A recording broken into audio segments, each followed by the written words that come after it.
What's up, everybody? Going down this weekend, we got UFC 330, Islam Makhachev versus Ian Machado Garry, and this is going to be my full card breakdown and predictions. Now, this to me feels like a little bit of a boxing card, and what I mean by that is we have a spectacular main event. We have one of, if not the greatest mixed martial artist of all time, Islam Makhachev, looking to defend the welterweight belt for the very first time, taking on the true number one contender in Ian Machado Garry. This is a fantastic matchup, and I think that this could be the most difficult test of Islam's career. So an outstanding main event. The rest of the card, a little bit underwhelming for a numbered event. However, there are a lot of very exciting stylistic matchups on here and several different fighters that I always enjoy watching. So while on paper, maybe a little bit of a weaker card outside of the main event, I still think that it is going to be a very entertaining card. The UFC's been on fire. I expect it to continue this weekend for UFC 330. I'm really looking forward to this. And this main event is about as high level as it gets in today's day and age. This is one of the best matchups the UFC could have put together. Very excited to talk about the main event. The co-main event, we got the Women's Strawweight Championship on the line. We got Mackenzie Dern versus Gillian Robertson. In a way, a little bit of a mirror matchup. And I think that stylistically, a very good matchup for Mackenzie Dern to go out here and defend the strawweight belt for the very first time. But Robertson's been on a tear. She's been racking off some really solid wins, looking to win the belt for the first time in her career. I feel like this is a fun stylistic matchup. And then Charles Johnson versus Jose Ochoa. That is a banger flyweight matchup because if Jose can get through Charles Johnson, we know how the story goes. Charles Johnson's one of these guys that sometimes he shows up and can turn away these exciting prospects, and if he beats you, you end up going on and becoming a champion. Or if you're able to get through him, then big opportunities start to present themselves for you in the flyweight division. Banger matchup. We got Mansur Abdul-Malik on the card. We got Esteban Ribovics versus Edson Barboza.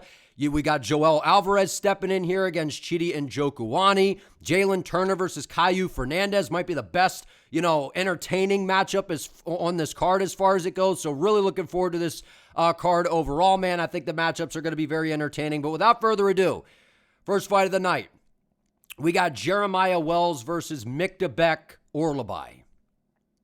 You guys hear that? Do do do do do do do do do do do.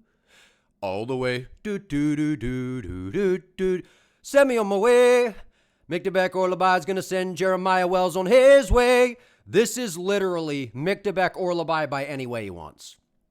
And I mean that with the utmost respect, man. I like Jeremiah Wells. He's been in the game for a while. I know he's 13-4-1, but it feels like he's been around for forever. The reality is he's almost 40 years of age, and I honestly think that this might be one of the easiest opponents that Orolbai has had since he's been in the UFC. And I know when, if I say that, you might be like, what are you talking about, man? Orolbai's been in the UFC, right? He's 16-2-1 as a pro. He's had all these fights. And how is this the easiest fight?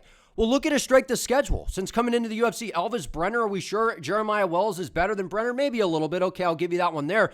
Mateusz Rebecki, I think Rebecki's better and more dangerous. Tafik Musayev, definitely better than Jeremiah Wells. Jack Hermanson, was cutting down to 170, which was a disaster to begin with. But Chris Curtis, I feel like Chris Curtis is a tougher matchup than Jeremiah Wells. So the reality is, Jeremiah Wells is a solid fighter. He's got big power in his hands whenever he decides to commit, but he throws these big looping shots. And really the bread and butter of Jeremiah's game is kind of grappling, right? If he could sting you on the feet, great. But if not, we see him, he knocked out Court McGee, but that was 4 years ago, man. Going to a split decision 3 years ago with Matthew Semmelsberger, okay, Semmelsberger had some moments, right? Getting subbed by Carlston Harris in round 3, that is a disastrous look coming into this fight against Orolbai, man. Split decision with Max Griffin almost 3 years ago. He's been wildly inactive and going out there and, he easily beat Themba Gorimbo, but was it easy? It was kind of dicey in a sense. The reality is Myktybek Orolbai in a loaded welterweight division, he is one of the most entertaining and dominant forces on the rise in all of the UFC, actually, not just the welterweight division. Orolbai is a monster grappler. I think he set a record for the division, right, against Chris Curtis, taking him down a gazillion times. And Curtis has solid boxing. He's a much better striker overall than Wells. Does Wells have more power? Sure. Does Wells have a better ground game? Sure. But Chris Curtis is no slouch. Good boxer, good takedown defense, can scramble pretty well. I do think Jeremiah Wells can put up a fit rather early in this fight, but man, I just feel like he's going to get absolutely ran over and bulldozed by the Ice Age man here, Myktybek Orolbai. It's all in good fun, man. I like joking around, but Myktybek Orolbai is a dog, man. You know, looks like he's got all this wisdom, right, from back when, you know, the earth started to kind of come around back in the Ice Age era, right? This is a guy that is so good, man. Myktybek Orolbai is sensational. His wrestling is insane. His cardio is insane. And he has dangerous knockout power. So Jeremiah Wells is going to be so worried about the takedowns that's not to say that Orolbai can't launch some big overhand right over the top like we saw him do against Jack Hermansson and put you away. So I think Orolbai gets this one done. He might win by decision, and it would be a 30-27, but man, I think he finishes Jeremiah Wells here, and I think he's going to get a submission. I think he's going to hurt him on the feet bad, take him down, put him on his back, and eventually, you know, find some sort of submission here. I could see him getting into a dominant position on top, locking in a Kimura or something. I don't know. And I know Jeremiah Wells is good on the ground. He's a good jiu-jitsu player, but the reality is, Orolbai has good submissions, and his wrestling is much better. And as dangerous as Wells can be on the feet, I think Orolbai is faster, more technical, and as I've been saying before, Orolbai always should have been at 170. This is his weight class. He is a different fighter at welterweight, and I feel like he goes out here and runs over Jeremiah Wells. They basically would take a fluke big shot of Wells, you know, to get this one done. I don't think it happens. Orolbai, he's an absolute monster. He can push a hard pace for 15. Literally, that's the hardest part to predict is how specifically he wins this fight. Either 30-27 on the cards, could knock him out, could submit him. I'm going to say he hurts him on the feet, takes him down, dominates him, gets to a good position, and finds a submission. We're going Myktybek Orolbai, the dude from Ice Age, to get this one done. I'm a big Orolbai fan, man. I think he destroys Jeremiah Wells. And if you look at the strength of schedule, am I tripping, or is this almost like a step down, right? And I know MMA math, styles make fights, I get it. Carlston Harris, a guy that I never thought was that good. Myktybek Orolbai, way better than Carlston Harris. I think Jeremiah Wells, it's going to be bad, Jeremiah. I think Myktybek Orolbai destroys him, man. Next up, we got Neil Magny versus Ramiz Brahimaj. This to me is one of the harder fights to predict on this card. Because stylistically, this isn't a bad matchup for Neil, right? Neil Magny, 6'3", with an 80-inch reach, which we know Neil Magny is one of the craftiest fighters in UFC history. Like, he actually may hold the belt for most crafty fighter. Like, the amount of wins that this guy has, what he's been able to do in the welterweight division, people forget, man, but Neil Magny's not talked about enough as being one of the greatest welterweights of all time. Like, in a way, right? You know what I'm saying, right? In terms of the statistics, in terms of the skill, no. But in terms of what he's done on the resume, like, Magny's, he's good. And I know he's 39 years of age, but Neil Magny has this way of pulling you into his game. He pulls you into his planet, his world, which is, we're not going to sit at range. I'm not just going to let you just maul me on the ground, which that does happen. But if it doesn't happen, Magny's like, we're just going to play this really weird clinch game. I'm just going to push you up against the fence. You're going to all of a sudden get away from your game plan and smudge me up against the fence, and you're going to get a little tired. I'm just going to slowly chip away with some elbows and knees, and then eventually you're going to slow down, and then when you do, I'm going to show my crafty game, and I'm going to find a way to get you out of there or squeak by and win a decision. That's what Magny is capable of at this point in his career. Now, does he have a little bit of power? Kind of, but not really, especially at this point. But he does have slick submissions. But the thing about Magny that's so odd is for a guy that's looked at as being very good on the ground, defensively, he's atrocious on the ground. Now, the interesting thing is, Ramiz Brahimaj, who I think is very, very dangerous in terms of the submission game, a lot of that is when guys shoot in on him, like we saw in the Austin Vanderford fight, who's a wrestler, is going to put the head on the outside. He was able to lock in a guillotine, right? We saw what he was able to do to Billy Ray Goff, was able to knock out Mickey Gall. So I don't think Magny is going to be shooting these takedowns with his head on the outside against Ramiz Brahimaj. So if Magny's not doing that, well, then that kind of eliminates some of the submission threat that Ramiz brings to the table. But here's the issue that I see for Magny in this fight, is Ramiz has actually got a pretty good game when it comes to the boxing. I know that one of the big weaknesses in Brahimaj's game is definitely the gas tank. If he slows down in this fight, Magny will probably finish him late or just end up outscoring him and winning a decision. A crafty Magny decision is very, very, very, very live here. But I am going to lean in the direction of Ramiz Brahimaj, and I've been back and forth on this one, so maybe as the week plays out, I'll get a better feel for this after I kind of see the weigh-ins and, kind of think about it a little more, because I've been back and forth, man. I really have. But I got to go with Ramiz here. I got to go with Ramiz because not only, does he train with some great guys, right? Bilal Muhammad, I believe. And he's got some great training partners. Ramiz Brahimaj, I think, is better than Neil Magny on the feet. Ramiz is going to be faster, at least early. He's got power in his hands. We saw that against Mickey Gall, and I get it. Mickey Gall, hasn't been particularly good in a while and was kind of a disappointment. But still, Gall's got a solid jiu-jitsu game, and he's kind of got a tall, wiry frame. And I know Magny is obviously better than a guy like Gall, but he's 39. He is slow. He's not very fast. And these wins recently, right? Okay, so he beat Dos Santos. We picked him in that fight. That was a good matchup for him. And older Zaleski Dos Santos. Jake Matthews, I thought won the fight. And then the referee stops it because he thought it was, Magny was out or whatever happened. And it was like Jake Matthews won. Then the adrenaline dump and having to go back out there and fight. I feel like that just destroyed Jake Matthews, but fair play to Neil Magny, right? And he's coming off of the loss to Yaroslav Amosov. And to be fair, Amosov is way better than Ramiz Brahimaj, but styles make fights. And we've seen Neil Magny. His takedown defense can be suspect. And on the ground, he's very, very vulnerable defensively. It's weird because his ground game is good. He's liable to submit Ramiz. He's liable to get into a top position and beat him up with some ground and pound and stop him and get him out of there. We saw what he did to Mike Malott, right? Check Malott in Canada, right? But he's going out here and he's losing to some of the best guys in the weight class. So it's not like he's losing to, scrubs or anything.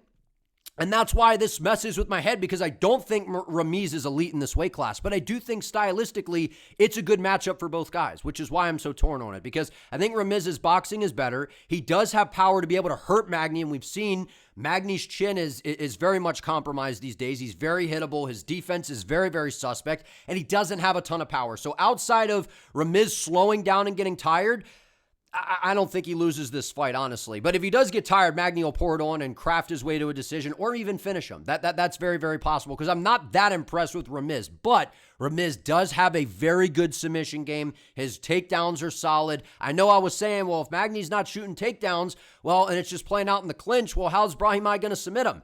Because Ramiz does have power and he does have good forward pressure, especially early, to where I could see almost like a Jake Matthews-like approach. Like I think Ramiz's game is not as good as a Jake Matthews and not as fast on the feet, but I think he hits harder than Jake Matthews. And we saw Jake Matthews landing some good shots. So I think Ramiz can get the boxing going, sting Magny up a little bit, find a way to get him down. And in the front headlock position, we've seen Ramiz is very, very well versed on the ground. As of right now, I'm going to say Ramiz Brahimaj by a second round submission. But like I said, man, this to me is a coin flip. I really don't know because I could see either guy winning. Stylistically, it's interesting. Magny's only losing to the best. I don't think Ramiz is that great, but style-wise, I think it's a very winnable fight for Brahimaj, and I can't help but see Magny on the ground in some danger, and if Brahimaj locks in a choke, man, I don't think Magny's getting out. So give me Ramiz Brahimaj by submission. Next up, we got Rafael Tobias versus Lucas Fernando. Rafael Tobias, I was all the way out on. Right? He looked absolutely awful against DR Nurgaje. Look, there's no way to cut it. He looked like straight dog shit. That's the reality. Came off of Dana White Contender Series, submitted Oliveira with ease, and it's like, oh, wait, what do we have here? We got a big 6'2" with a 74.5-inch reach, 23-year-old prospect who's got really, really solid grappling, nasty submission skills, wrestling not the best, but, can push you up against the fence, take you down. And on the feet, he's got some power, but it's very, very sloppy. And I expected a lot more from Tobias in the debut. Now, to be fair, we just saw what DR was able to do to Bruno Lopez, knocked him out at the buzzer in the first round, at UFC Vegas 120. So, not a horrible loss. And DR, like low-key's kind of crafty. He's got good striking. He's accurate. He's got power. So how good is Tobias? Looked great on Contender Series. Looked dog shit in this fight, but DR's kind of good. So I really don't know how to rate Tobias at this point. So I got some questions there. But then on the other side, we got Lucas Fernando, who, he's solid. I feel like people are blowing this guy a little bit out of proportion, right? Was on DWCS a while back, fought Cesar Almeida, lost by a decision, and had a lot of moments in that fight. Was having some success with the takedowns, was having some success in the striking. But we know, especially a couple years ago, Cesar Almeida is a high-level striker and a much better striker than Rafael Tobias. And even though Tobias does have power, he's not operating anything even close to the level of Almeida with the setups, the kicks, the feints, and all that kind of stuff. So this is a very easy striking puzzle for Lucas Fernando to solve. The question that I have is, what if Tobias gets Fernando down? Because I have seen that Lucas's ground game is solid. We've seen him be able to defend takedowns. We've seen him use his grappling very well offensively.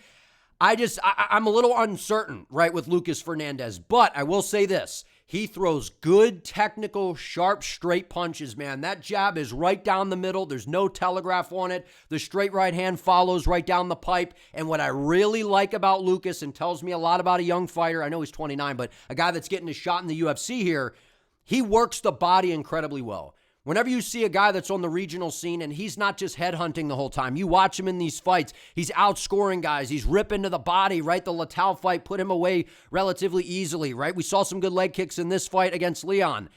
Lucas Fernando, to me, is much better on the feet. Much better. Much more accurate. Tobias' striking defense, it's not there. I think Lucas Fernando is going to bang him up on the feet badly. It's just going to be a question of, can he stop those takedowns that Tobias brings to the table? And I think Rafael's too slow to be able to get a hold of Fernando consistently.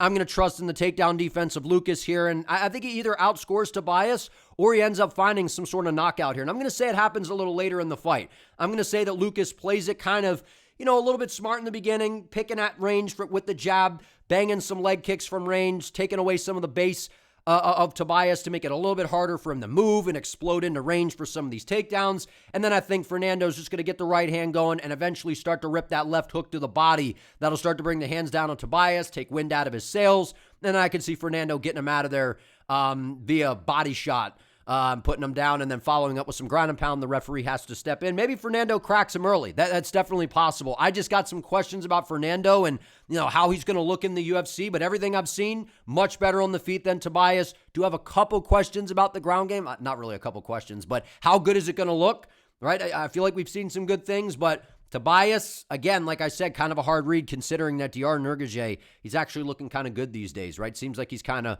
hitting a little bit of a groove. So, I'm going to go Lucas Fernando. I think he's much better on the feet, and I think he sprawls and brawls. Not brawls, he's a technical striker. And I just think on the feet, there's a big gap here. Tobias does have power, swings wild. Fernando will time him straight down the middle, being more accurate, more precise. Give me Lucas Fernando here to get this one done by a later stage knockout. I think ripping to the body will serve him well in this matchup. Next up, we got Vicente Luque versus Tresean Gore. This is another one, man. This is another one that I'm just like, I've been back and forth on. And I kind of want to get a vibe as the week starts to play out, because if you would have asked me 2 years ago or, a couple fights ago how I feel about this fight, I would have been like, man, Vicente Luque is getting probably knocked out or guillotined by Gore. But the reality is Vicente Luque looked fantastic against Kelvin Gastelum. And I know people might say, well, this was kind of fluky and Gas Bubble just kind of blew this and whatever. And Kelvin Gastelum's not that great. Whatever people want to say. He's washed, whatever. The reality was Vicente Luque was throwing some nasty counter shots and tagging Kelvin Gastelum on the way in over and over and over again. And then when he got Kelvin to the ground, and we know Gastelum's like submission skills and defensive grappling can be suspect, but he's a solid wrestler. I think he's a better wrestler than Tresean Gore, right? And a very experienced guy in the middleweight division who's been in there with some of the best guys in the world and has a granite chin. We saw Gastelum getting tagged by Luque, and then the minute the fight hit the floor, it was night and day the difference, considering we know how good Luque is, especially in the jiu-jitsu game.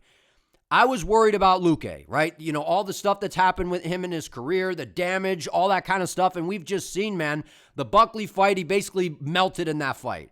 Goes out there, submits Themba Gorimbo. It's like, oh, he's back. And then we realize Gorimbo sucks. Then he goes out there and loses to Kevin Holland, but Holland's crafty and actually has sneaky good submission skills. Goes out there and gets destroyed by Joe Álvarez. It should have been a finish. And then it's like, well, we're supposed to trust him now because he beat Kelvin Gastelum? I just don't know. Because if you're asking me skill for skill, who's the better fighter, it's Luque. And I don't think it's particularly close. I think skill for skill, Vicente Luque's got sharper boxing. He's got better kicks, good knees, good elbows. His Muay Thai is excellent, and his ground game is better than Gore's. It's just the reality that Vicente Luque's at this point where how bad does he want it? And if he gets cracked clean by Gore, what's the reaction going to be? Is he going to melt? Is Gore going to, just put him in a guillotine and lock it up and that's all she wrote? So skill for skill, in his prime, Vicente Luque runs circles around Tresean Gore. But the reality is Luque still in his prime? Is he hitting a second wind here?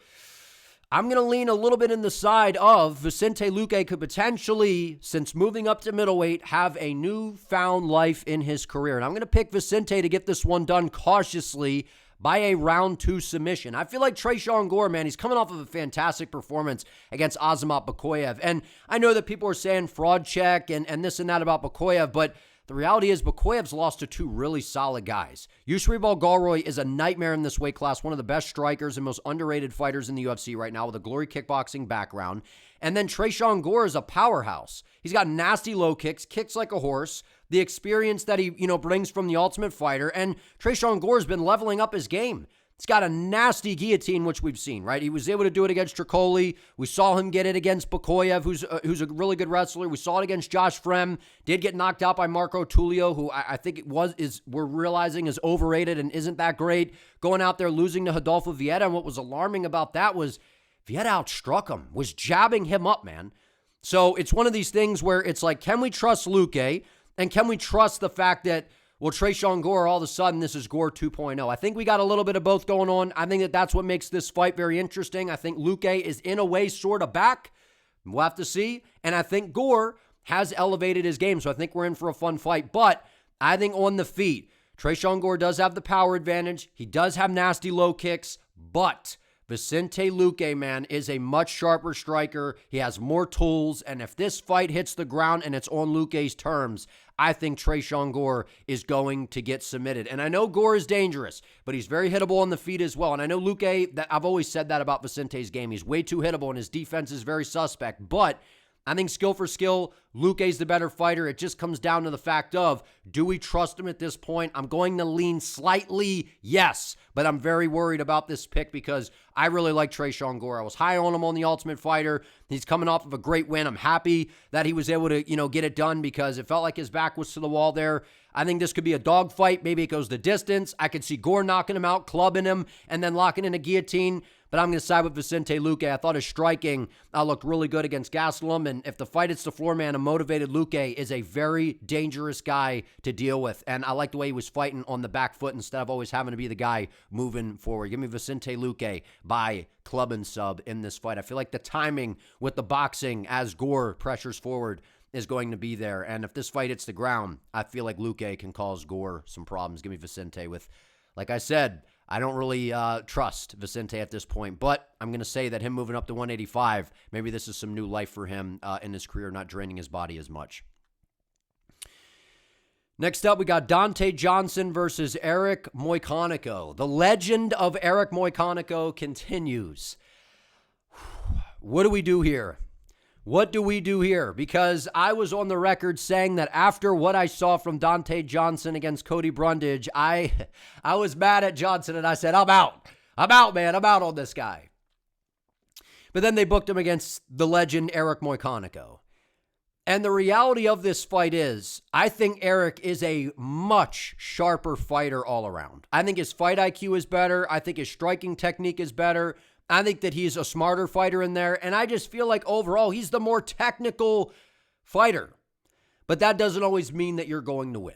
And I feel like this is one of those cases to where Eric could absolutely go out here, stop the takedowns, possibly even push Donte up against the fence, smudge him a little bit, take away some of the explosiveness, and then literally just pick at him on the feet.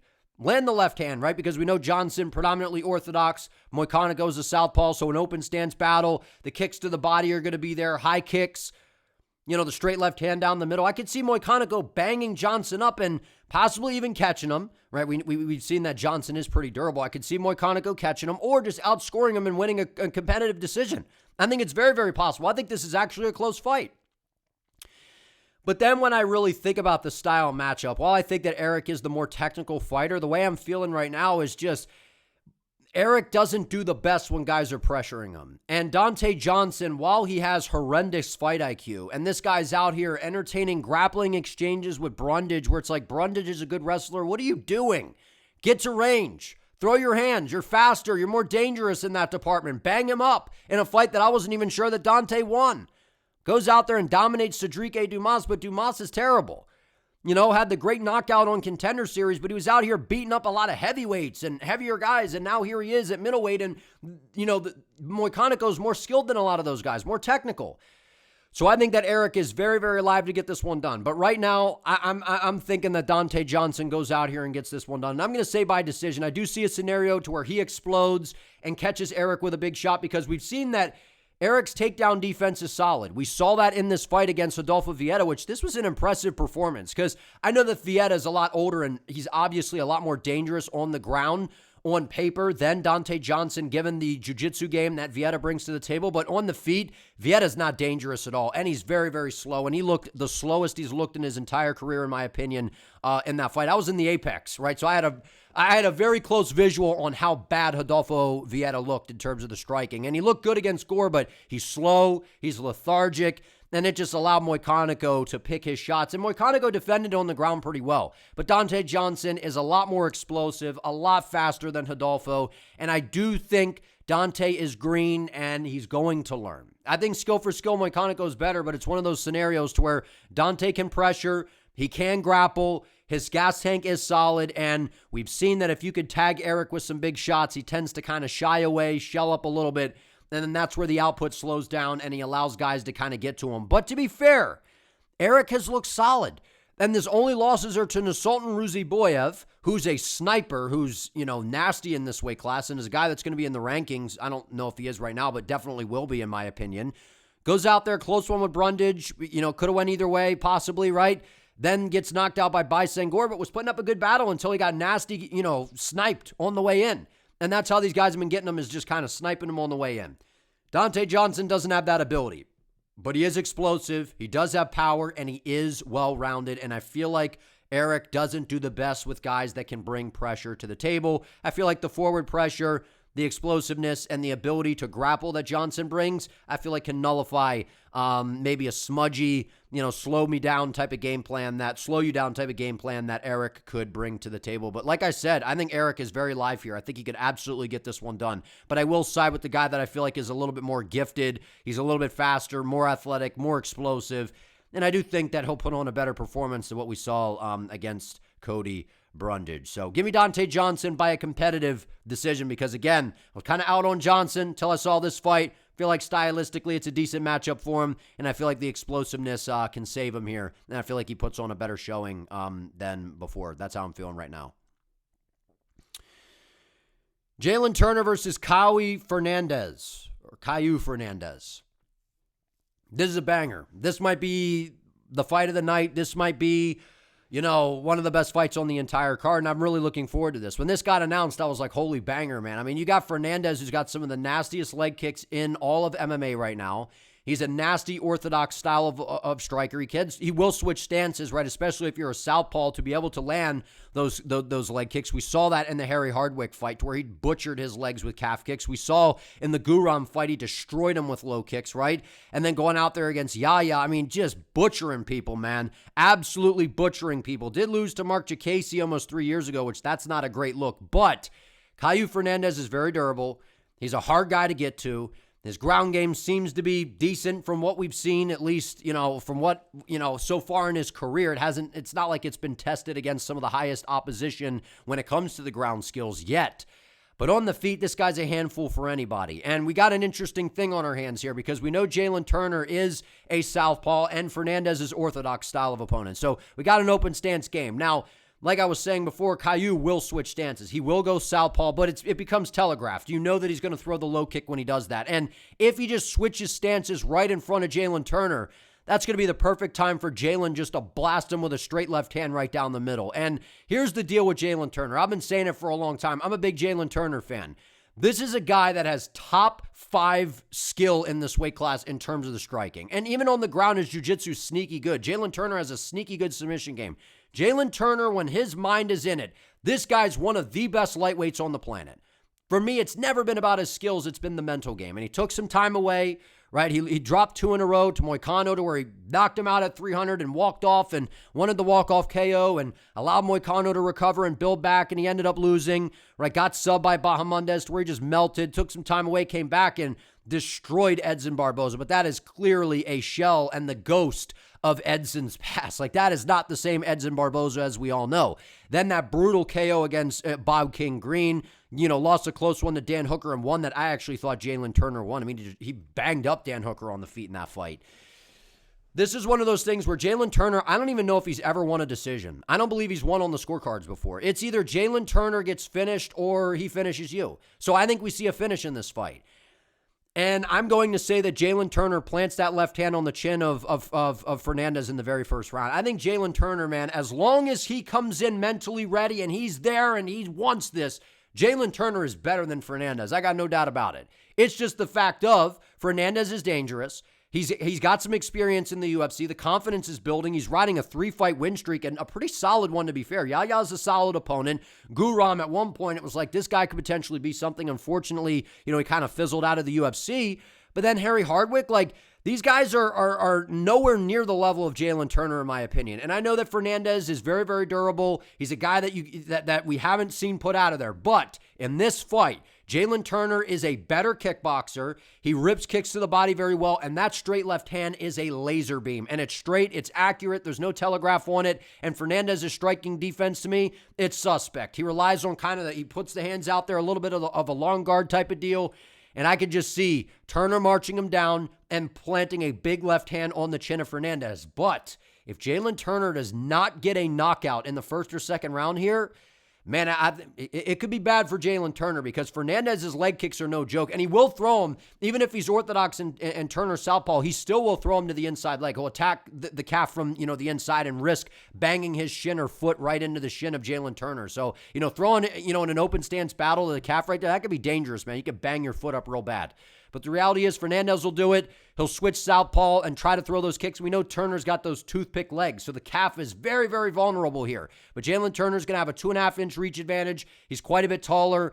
And as I've said before, when Jalen's mind is in it, this is one of the nastiest strikers in this weight class, and he also has a sneaky submission game. So if he stings Fernandes on the feet and drops him, he could absolutely follow it up and lock on to a submission and get him out of there. I'm going to say Jalin Turner is back. He beat Edson Barboza, destroyed him. I understand that that's the ghost of Barboza's past. Fernandes would butcher Edson as well, so take that win with a grain of salt, but I'm going off his skill here. I think Jalin Turner at 31, I think he's locked in here. He's kind of battled some of those things that he needed to mentally. I think he goes in here, plants a big shot on Fernandes, and knocks him out early. But if he doesn't, and he lets Fernandes get going with the kicking game, the kicks to the body, high kicks, attacking, the calf, Fernandes could compromise the movement and end up finishing Turner and getting him out of there via either leg kick, TKO, stoppage, or setting him up with a head kick or something. But I'm going to side with Jalin here. I think he goes out here, plants a big left hand on the chin of Fernandes, and even that high kick of Jalin Turner is sneaky fast. So give me the tarantula to go out here and make a statement and show that he's fully back. Give me Jalin Turner here. Next up, we got Chidi Njokuani versus Joel Álvarez. Chidi bang bang. There is no one like me. Mind your manners. Look, I like Chidi Njokuani. I think on the feet, he's actually a better striker than Joel Álvarez. I think Joel Álvarez, in a way, is very overrated on the feet. I think his offense is I don't know why offense? I don't know why I said it like that. His offense on the feet is good. He moves forward like a juggernaut, throws big power, throws straight down the pipe, has big leg kicks, but his defense is awful on the feet. Joel Álvarez's striking defense, I don't know if it's talked about enough that how bad it is. It's very bad.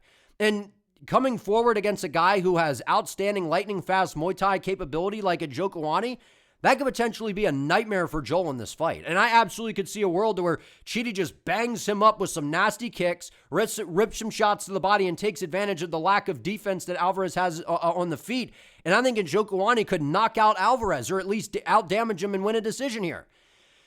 But the problem with Chidi is, man, the minute adversity strikes, this guy, he melts. That's the reality. And that's why I don't really like picking Chidi Njokuani. And to be honest, I don't remember the last time I picked him. Had a close one with Rhys McKee, and Rhys McKee's kind of okay. Jared Gooden, Zaleski dos Santos, we definitely picked him in that one there. Zaleski dos Santos over the hill. Going out there, we picked Jake Matthews by sub. Against Carlos Leal, we picked Carlos Leal, who's a monster, but, Leal's got nasty power, but he doesn't have much defense either, and we saw Chidi landing some good shots. And the big weakness that Chidi has in his game, while it's, him when the adversity strikes him just kind of melting, it can be on the ground. It can be on the ground. Now, the interesting thing about this is Joe Alvarez's wrestling is not very good, offensively or defensively. He's not a guy that really has many takedowns whatsoever. I think he has like one takedown or something like that, if I remember the stat correctly. So he's not shooting takedowns. It's one of those things where you take Alvarez down, or he stings you, and now, he clubs and subs you, or you're taking him down, and now he's playing the submission game. But Joe Alvarez is one of these guys to where he's like a Diego Lopez / Oliveira, and I'm not saying he's as good as them, but stylistically too, where he moves forward, doesn't have the greatest of defense at times, but he's got tons of power. He throws with bad intentions. He's got good elbows, good knees, dangerous striking overall, and he has a nasty submission game. So if he stings Chidi at any moment, Alvarez is hopping on a limb and getting him out of there, and that's what I'm going to say happens in this fight. So I'm going to take Joe Alvarez to get this one done by a submission. I think it's going to be a club and sub. I think Chidi and Njokuani will have some moments. I think he'll be stinging up Alvarez at least early. He's got really good kicks as well, and that could potentially be an area to where Alvarez could catch a kick and aid that into a takedown and put, Chidi on his back. And as Chidi starts to scramble, that's where Alvarez can get into a front headlock position, lock in a Darce or an Anaconda or something. But I think it's going to be by Alvarez slowly pressuring forward. Don't extend if you're Alvarez coming into range, because I think Chidi's actually the better striker here. He's more technical, but Alvarez was a lightweight, a massive lightweight at that. He's 6'3", got a 77-inch reach. He can match that frame for the most part. I know, Chidi's going to have a slight reach advantage here, but he can kind of match the frame that Njokuani brings to the table. And I think Alvarez just has to get the fight to the ground somehow. And I feel like if he could even shoot a takedown or even, push Njokuani up against the fence, get his hands locked, take the back, and then hop on the back of Njokuani, I think he could absolutely find a submission. And we saw Jake Matthews be able to do something like that. So if Jake Matthews can do it, I think Joe Alvarez can do it, but I think it'll come by Alvarez moving forward, landing some big shots, hurting Njokuani, and then eventually locking in some sort of submission, because Joe Alvarez has been impressive, man. Doing what he did to Mark Chikasi, Elvis Brenner, Jakar Close, Vicente Luque, that should have been a finish in that fight. Joe Alvarez is nasty. On the feet, his striking offensively, like I said, I just nitpick his defense because he's very, very hittable. Leaves his chin up in the air too. And against a good striker in Chidi, you can't sleep on Chidi in this one, man. I'm being honest, because I just don't trust Alvarez's defense. But his offense is good. His ground game is nasty. And losing to Amosov, Amosov would probably beat Chidi in less than 2 minutes. Less than a minute. I think he would literally race across, grab Chidi, take him down, and submit him, and get him out of there in under a minute. Right, and then the only other losses for Alvarez that we've seen in the UFC is to Arman Sarukian, who, is as elite as it gets, and then I believe Ismagulov, right? So he's lost to some really good fighters. I don't think Chidi presents any grappling threat. I think if anyone has the edge in that department, it's Alvarez, and if the going gets tough, I think Chidi will melt. I think that's what happens. Alvarez clips him with a big shot, locks into submission, and gets him out of there in round number 2. Give me Joe Alvarez, round 2, club and sub. Next up, we got Edson Barboza versus Esteban Ribovics. Now, we got to be clear about Edson Barboza here. I'm a huge Edson fan, as I feel like we all are. I don't know how you couldn't like Edson Barboza. One of the nastiest kickers, one of the nastiest Muay Thai, strikers that we have ever seen. Well, kickboxing, really, overall strikers that we have ever seen in the UFC. Edson Barboza, the highlight reel that this guy has, the spinning wheel kicks, the flying this, the twisting that. He could do it all. But the reality is, this is not Edson Barboza from however many years ago. This is the ghost of Edson's past. We were just talking about this in the Jalin Turner fight. Edson Barboza's durability is gone, man. This guy cannot take a shot anymore, and it's almost kind of sad that he's still in there. And watch him go out here and pull this one off, because it's not like I think Esteban Ribovics is some world beater or something. But the reality is Esteban is 30 years of age. And I know that Edson, you look on paper here, he's gonna be a little bit taller. He's gonna have about a 6-inch reach advantage, but Edson Barboza doesn't really use his reach that well, especially in the boxing. He kind of just bobs his head around and then throws a jab out there. His combinations just on the feet with the boxing, they look labored. And then you know what he's going to do. You know he's going to look to blast those leg kicks. So as long as you're prepared to throw counters off of that and you're prepared to check or get your leg out of the way, you've got Edson's game figured out. And as long as Ribovics doesn't get clipped by some flying knee or spinning wheel kick or something like that, Ribovics should win this fight all day long, because we've clearly seen, Barboza knocking out Billy Q, who's got zero defense, and again, this was 3 years ago. Beat Sadiq Youssef in a competitive one to where he was hurt badly. That was still almost 3 years ago. Loses to Lerone Murphy by decision, and I get it on paper. Oh, wait a minute, Lerone Murphy, top contender at featherweight, but Barboza at 55, maybe this can work out for him a little bit better. I don't know, but it didn't work out against Jalin Turner, got starched. Jalin Turner's way better than Ribovics, though, to be fair. The reality is, man, I can't pick Edson Barboza, and I kind of want to in a way because I'm a big Barboza fan, and I don't think Ribovics is that good, but Ribovics is still solid, right? I'm kind of bummed at what we saw from Ribovics in this fight. He displayed horrible fight IQ. Going out there against a much better grappler, the two big no-nos is throwing a bunch of kicks to the quad, spamming leg kicks and throwing looping punches, allowing the grappler to get to the hips. And Ribovics did all of those things repetitively, and his corner kept telling him to stop doing that. He should have been throwing straight shots at the center line, not that, right at the chest line, and shots up the middle. But the reality is Esteban can't really grapple. We know Gamrot's really good, despite what Sal Kill just did to him. We know Gamrot's very, very good. And we've seen that Ribovics' ground game just isn't that good. But he doesn't have to really worry about that in this fight. Could you imagine if Barboza takes him down and dominates Ribovics on the ground? That'd be crazy. But I don't think that happens. I think Esteban Ribovics wins this fight. He should win this fight. And not only should he win this fight, but he should absolutely knock out Edson Barboza. And I'm going to say he does it early, man. I know that Ribovics isn't the nastiest power puncher in the world, but he still is a solid striker. And if you're just going to go have a kickboxing fight with Esteban, that's where he gets comfortable. And we've seen that, right? The way he knocked out McKinney, the combination, ending it with the high kick, it was beautiful. Going out there, had the war with Daniel Zohuber, which that hasn't aged that great, but it was still a great fight. We got to see that he's very, very durable. I thought he won this fight against Nasrat Haqparast, who at this point in time is probably better than Barboza, considering Barboza is washed, beat Elvis Brenner, and then most recently against Gamrot, who's a high-level grappler. I don't think we see any grappling here. I think Ribovics is going to be much faster. He's durable, so even if he does get clipped by Barboza, I think he can stay, he can battle back, he can shake it off, and find a way to get this one done. Maybe just, outstrikes Barboza, wins a decision. Maybe the KO happens a little bit later. But I'm going to say Ribovics comes out blasting the low kicks, has an answer for Barboza's low kicks, and I think Ribovics should try to time those low kicks of Barboza and just go straight down the pipe and clip Barboza. And I think we've seen, man, Barboza, he's a shell of himself. This is the ghost of Edson, unfortunately. And for those reasons, I'm out. And I feel like Ribovics should absolutely get a KO here. And I think he does over Edson Barboza. And I'll be sad because I like Barboza. I like him. He's one of my favorite guys to watch when it comes to the striking in UFC history. But he's almost 41. He's not the same guy. The chin is gone. The speed, it starts off good for, about a minute, and then his gas tank, and especially if Ribovics attacks the body. We've seen Barboza, especially these guys as they start to get older, even if they had a good gas tank before, Barboza's always been explosive. He's been susceptible to slowing down, and more so now than ever, especially when he's taking the damage that he is taking. So Ribovics, I feel like he bounces back and gets this one done. This feels like the UFC is kind of giving him a good matchup for him to go out here and get back in the win column and add a highlight to his highlight reel. I think that's what happens, unfortunately, because I like Barboza. This will probably be a tough watch. I'll be sad, but I got to go with Ribovics here. Next up, we got Mansur Abdul-Malik versus Dustin Stoltzfus. What are we doing here, man? What are we doing? And this is on the main card. Look, I think Mansur Abdul-Malik is good.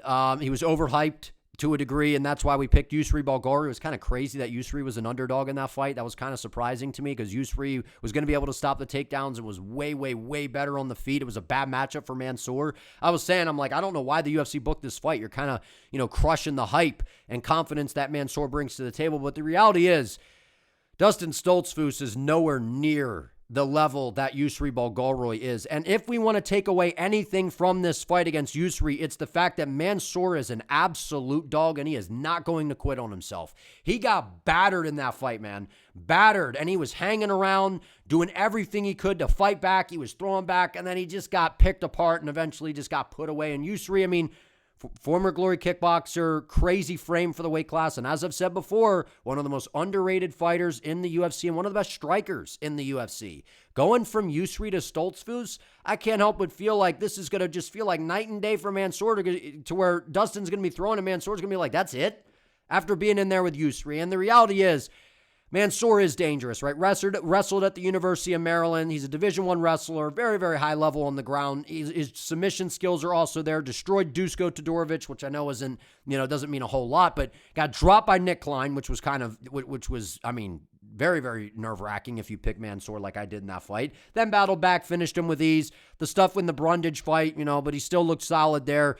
Goes out against Tricoli. Tricoli should have never been in the UFC, easily submitted him. And then the first real opposition that he fought, he got destroyed. But I think Yusribal Gore would destroy Dustin Stoltzfus and knock him out as well. So I'm going to go Mansur Abdul-Malik here. I think he comes out very, very aggressive. We've seen that he comes out a little bit hesitant. And he kind of takes a while to get going. And if he does that in this fight, he could allow Dustin to find some sort of groove. Because I do think that Dustin, in a way, is like the more sharper striker on the feet. But he's not going to out-grapple Mansur. Mansur's the better wrestler, the better overall grappler.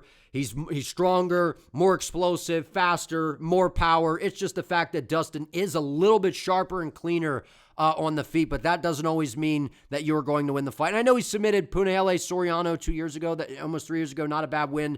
Got knocked out by Bruno Ferreira. Marc-Andre Barriou, who's got no defense and just moves forward. Went distance with Ruziboyev. Went distance with Gastelum. He's shown that he's durable. He can hang in there. But I feel like Mansur is going to come back with some vengeance here with a point to prove. And I just feel like he comes out, lands a big shot on Dustin. And I think he should shoot a takedown even. Land a big shot, sting him, blast double, put him on his back, smash him with elbows from the top position.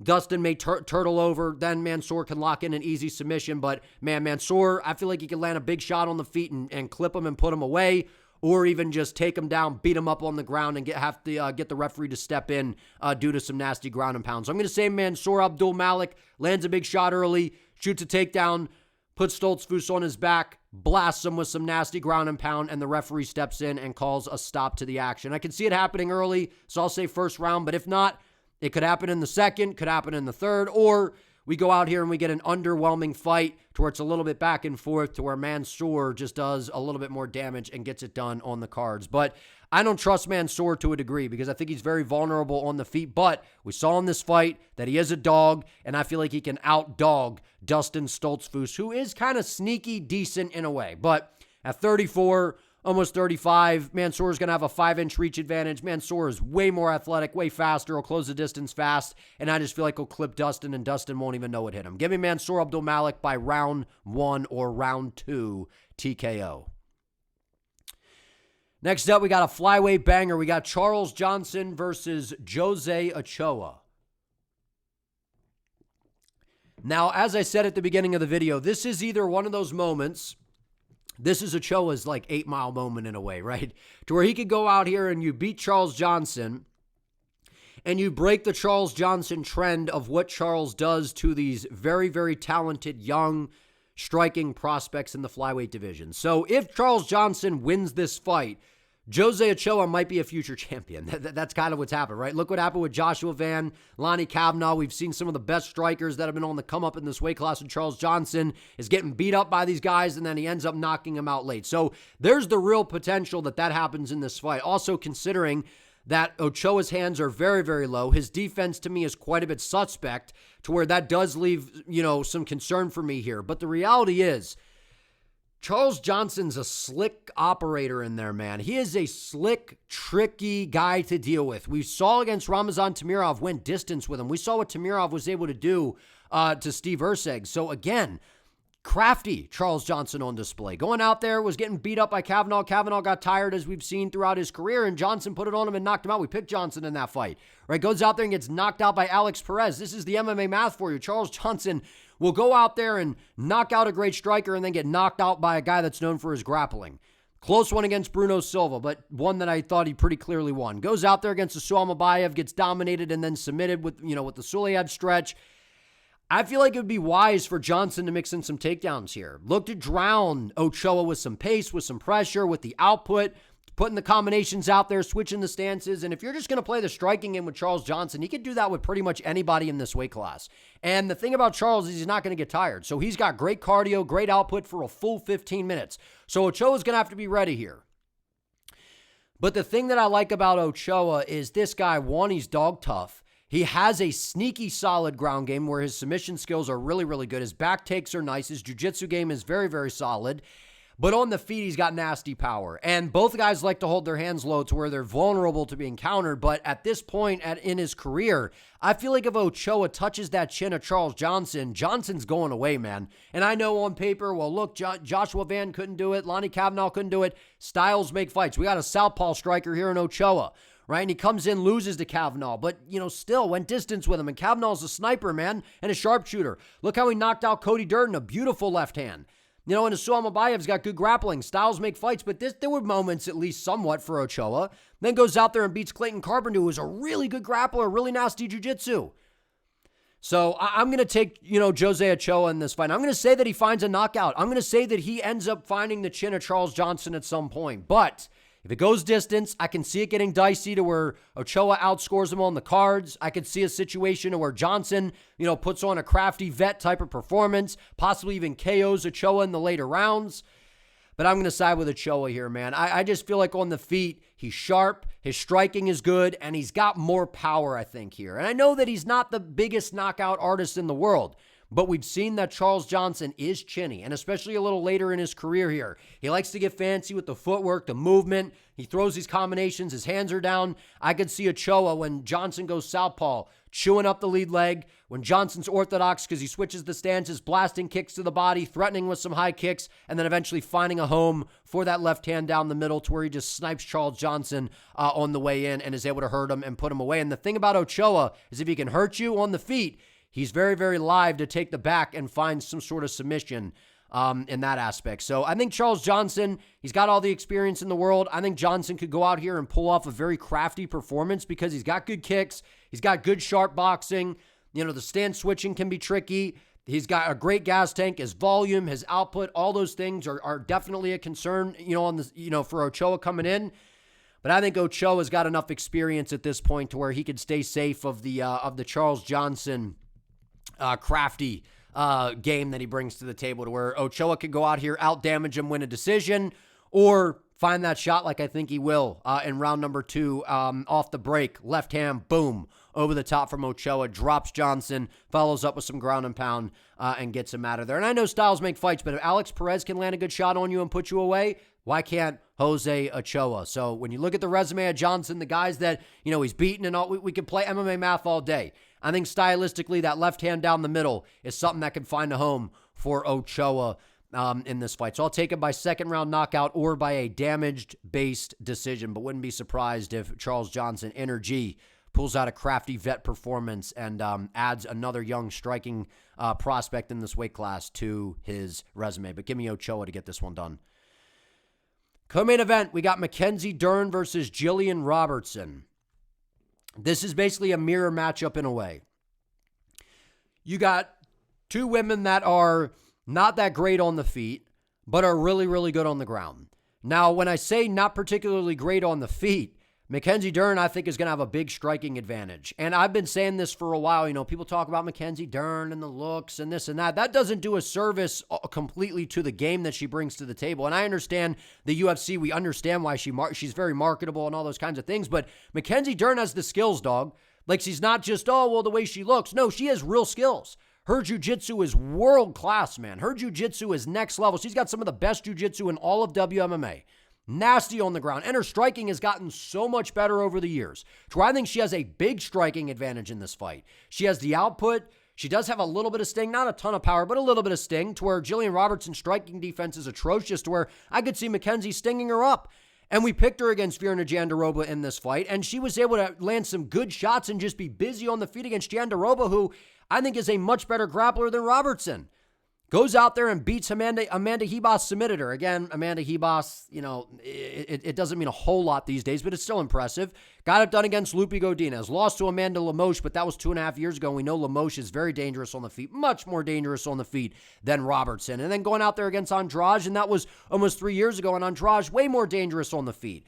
The reality is, Dern is the much better striker. She'll throw more output. She'll land the more damaging shots. She'll be faster. She'll be craftier on the feet. And if the fight hits the floor, while I think that maybe Robertson is the better wrestler here, she's not that much better than Dern in that department. And in terms of the jiu-jitsu, yes, Gillian is good there. She is not better than Mackenzie Dern when the fight hits the ground, especially on the jiu-jitsu side of things. Now, the one concern that I do have is if Gillian is able to get to the clinch, wear on Dern, win minutes that way, land some knees and elbows in close just to score, smudge her up against the fence, win minutes that way, and be able to take some rounds, that is a little bit of a concern that I have for Dern. And if Robertson can get Dern down and get into a half guard, get into a top position to where she can stay safe and stay out of the guard of Mackenzie Dern and not get swept and not get put in these bad positions, she could absolutely control Dern and end up winning a close decision here.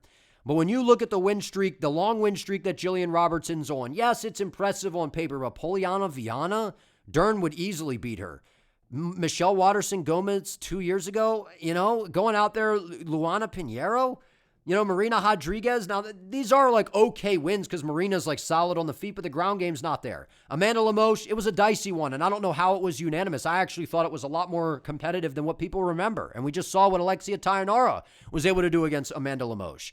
So it's a good look in terms of Lemos's nasty striking, but Lemos was making a lot of mistakes here, chasing submissions, and if she wasn't doing that and displaying bad fight IQ, I think Lemos wins that fight, in my opinion. Gillian Robertson's well coached. She's a dog. I respect her game, right? Dean Thomas, usually in her corner helping her. He's a good mind. They always come in with these good game plans.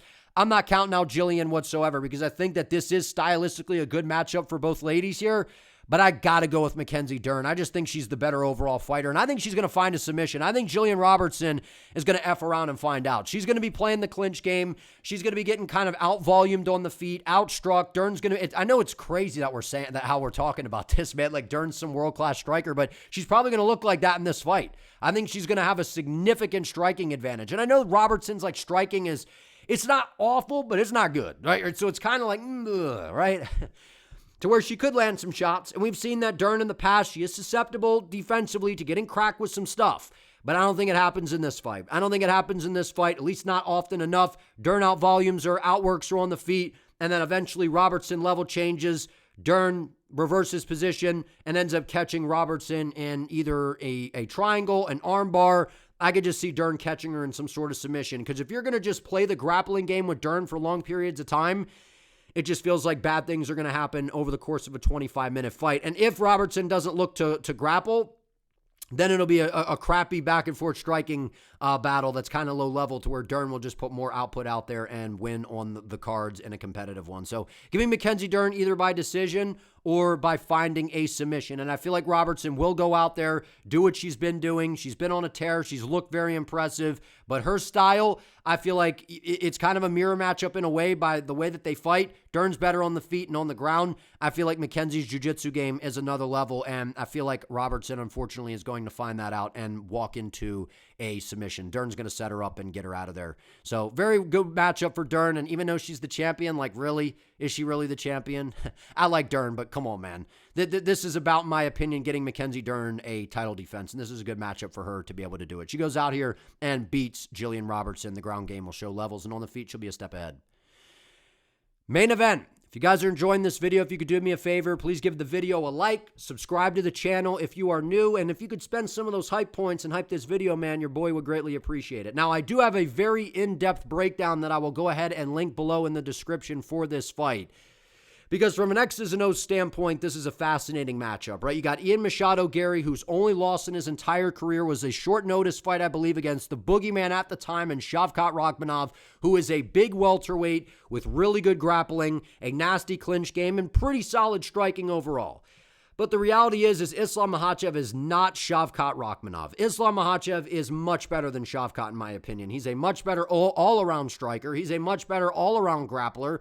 And he's a much better fighter. And look at all the stuff that he's accomplished. And it's not to crap on Shavkat, because I do think Shavkat is very good, but Islam's a different animal. And we've seen that throughout Islam's career, and that's why he's one of, if not the greatest mixed martial artist of all time. And if he could go out here and beat Ian, he just further adds to an already very, very impressive resume. And he's tied with Anderson Silva right now at 16 for the longest win streak in UFC history. So if he beats Garry, he's no longer tied with Silva, and now he has the record at 17. How incredible that would be. And his only loss was a complete fluke where he overextended and got knocked out by Martins, the Pantoja doppelganger. Brother, who is that guy, right?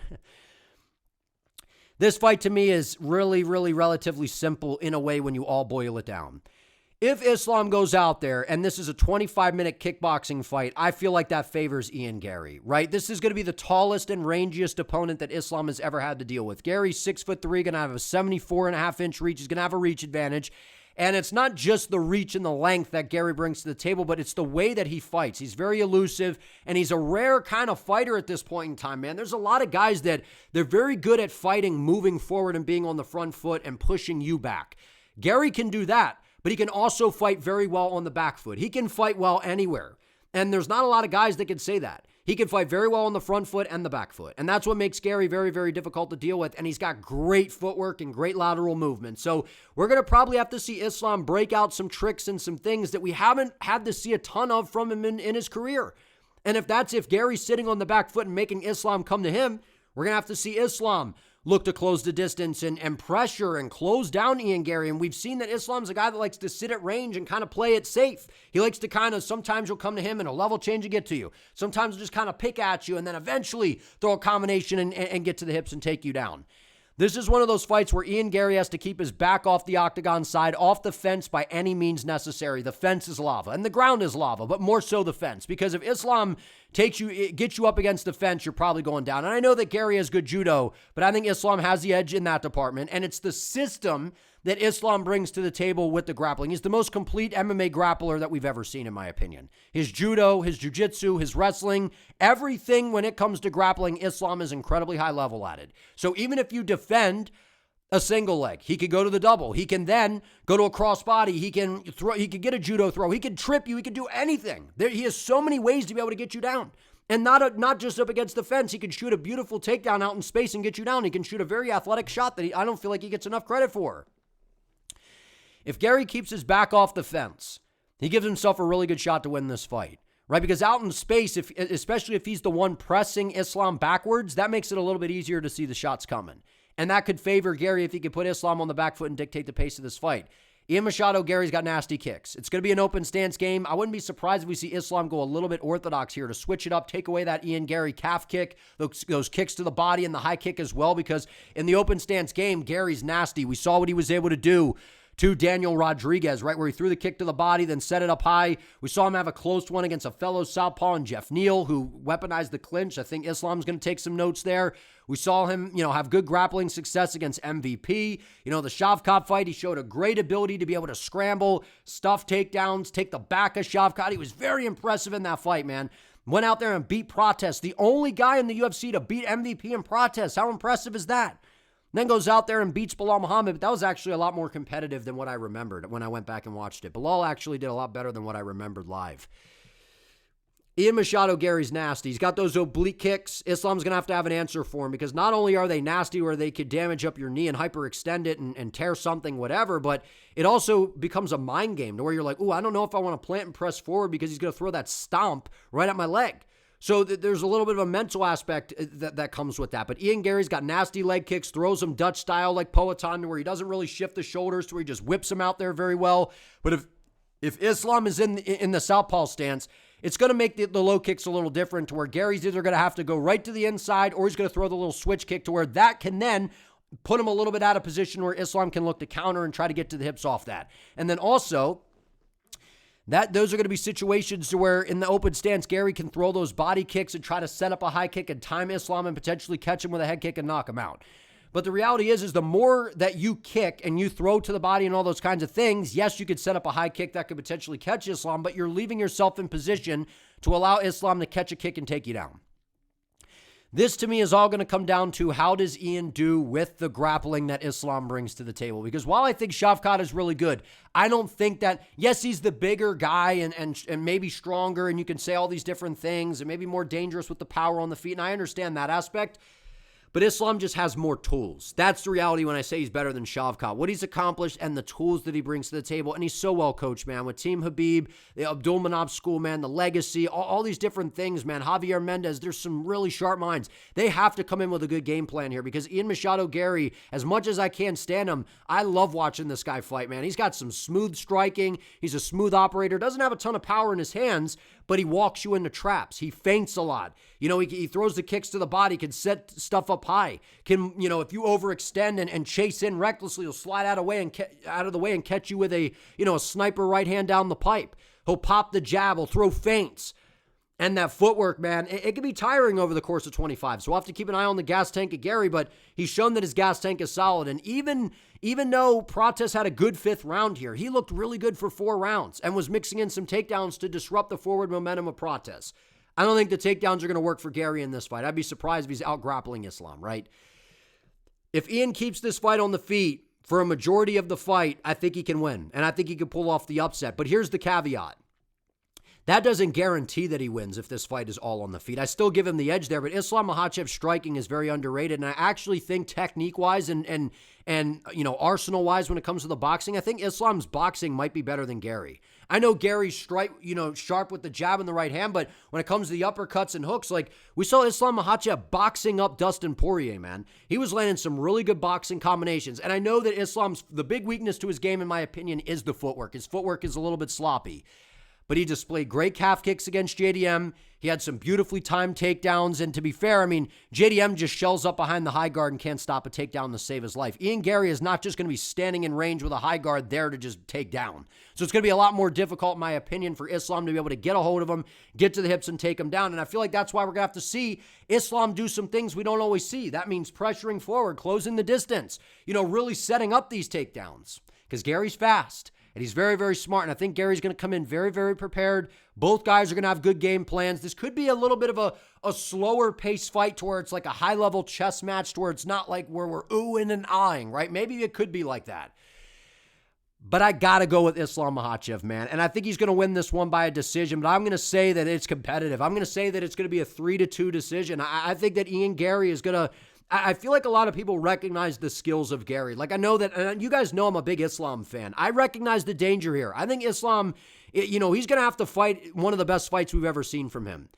Because stylistically, we saw what Volkanovski was able to do. Now, I get it. Listen, Volkanovski in the prime of his career, one of the greatest fighters of all time. And he's a short guy, right? He's a ball of muscle. Having said that, that's a harder guy to take down, in my opinion, than Ian Garry. And Volkanovski's fast, and he's got, I think he's pound for pound probably stronger than Ian Garry, maybe.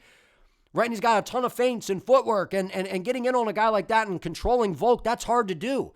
I feel like controlling Ian Garry is easier than a guy like Volkanovski, but that's not to say Ian Garry's takedown defense is very good, and he scrambles very well. But he's scrambling against guys, man, that just aren't the level of Islam. And Islam's one of these guys where he will absolutely, he's not going to, I know he's talking about getting a finish and, didn't particularly love his last performance against JDM and this and that, but man, he's a guy that people are like, oh, he's boring. Islam Makhachev, yes, it was a rather boring fight against JDM. It was dominant, but yeah, it was kind of boring. He's a finisher. He is absolutely a finisher, man. And if Ian Machado Garry is going to try to get up off the bottom if he gets taken down, that's going to be more than what JDM was doing. And in those scrambles, that's where Islam is one of the best of all time, man. You get into that front headlock position, that Darce is a vice, man. The way that you just see his back just squeezing and he locks in that Darce, he's got the nastiest Darce in the game, at least one of them. And I feel like if Ian is going to risk it to get for the biscuit, I think he will. Try to get up off the bottom, he'll scramble. And if he does, he's going to leave that neck out there for Islam to find some sort of submission. And I think that that's definitely possible in this fight. But I got a lot of respect for the game that Garry brings to the table. And I think that this is going to be an interesting style clash, man. This is going to be an interesting fight. It's going to be a chess match. Islam looking to close the gap. Garry looking to keep range, looking to pressure forward, looking to fight off the back foot, stick and move, keep the footwork going, keeping his back off the fence, defending the takedowns out in space. But just because Garry keeps it on the feet, if he's able to do that, doesn't mean that he for sure wins. Now, I do favor him in that aspect, but Islam's striking is very, very underrated. And a weapon that I think Islam's going to look to use is that left high kick. We saw him knock out Volkanovski with it, and I know that Ian Garry is very tall, so Islam's going to really have to whip it up there. But we've seen Garry when he backs away, he's got the tall man defense and he drops his hands and he puts them out like this and the chin flies up in the air. To where I could absolutely see Islam stepping in with a 1-2 and throwing up a high kick or a question mark kick or something like that. Take some notes from Usman Nurmagomedov Islam, right? That little question mark kick or something. throwing front kicks to the body, eventually setting up something upstairs. That's something we've seen with Ian where he drops the hands and pulls the head off to the right, which is, something maybe hopefully Ian, for him has corrected coming into this fight because that's something that Islam could potentially capitalize on. So this is going to be a tough fight for Islam. I think it's going to be much tougher than the JDM fight. I don't think he's going to be able to coast like that. I would honestly, I'd never be surprised if Islam dominates somebody. But to a degree, I would be a little bit surprised if he just runs over Garry, man, considering how good Garry is, how he's been able to deal with all these different puzzles. I just don't think he's fought someone as well-rounded as Islam that has the well-rounded, full-blown grappling skill set that Makhachev brings to the table. And we know that Islam's one of the best of all time, if not the best. And he shows up most of the time with very intelligent game plans and operates at a very high level. Both guys have very high fight IQ. Ian Garry, chute box, working with Charles Oliveira and that team, and his ground game's gotten a lot better, and I do think he puts up a good fight. But I think Islam will get him down. He will win minutes. He will advance position. He will land some shots of his own on the feet, and especially with all the movement that Garry does, I can see if he starts to slow down a little bit from defending, the takedowns and being on the bottom and working back up, that's very, very taxing. To where I could see Islam starting to have a little bit more success in the striking as the fight plays out. But if Garry can keep this thing on the feet for long periods of time, I do think that does favor him in this matchup, considering the range, the fight IQ, the shot selection, the arsenal that he brings to the table. And Ian's smart out there. He's got good movement. He'll set his shots up well. So this is an interesting challenge for both guys. I don't think Garry's ever fought a guy like Islam who has the grappling prowess, credentials, and, you get what I'm saying. The level of grappling that Islam brings to the table, but also Islam's striking is good. But I also don't think Islam has fought somebody with the length and versatility and movement that Garry brings to the table. Garry's just not going to stand in range to be taken down. He's not just going to back up in a straight line or move forward in a straight line. He's going to cut angles. He's going to circle.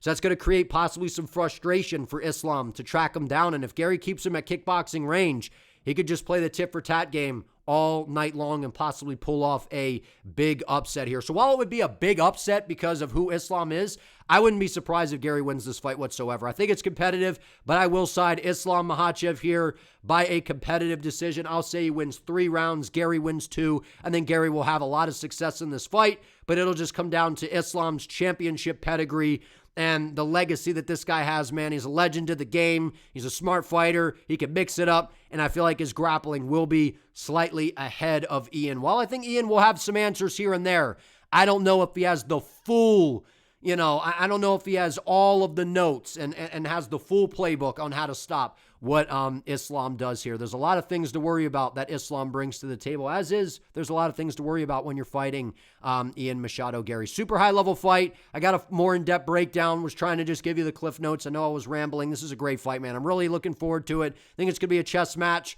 Excited to see what these guys bring to the table, but I got to side with my guy, Islam Makhachev. I think the grappling and the shot selection and the game plan that he will have will be enough to squeak by here and beat Ian Machado Garry. And like I said, nothing surprises me with Islam. If he goes out there and submits Garry, I won't be surprised. If he dominates him, I wouldn't be necessarily shocked, but I would be very impressed to say the least, because I think Gary's going to put up a heck of a fight, and this could potentially be the most difficult fight of Islam's career, but also the most difficult fight of Ian's career. And I think that these guys bring out the best in each other, and I think we're in for a great main event at UFC 330.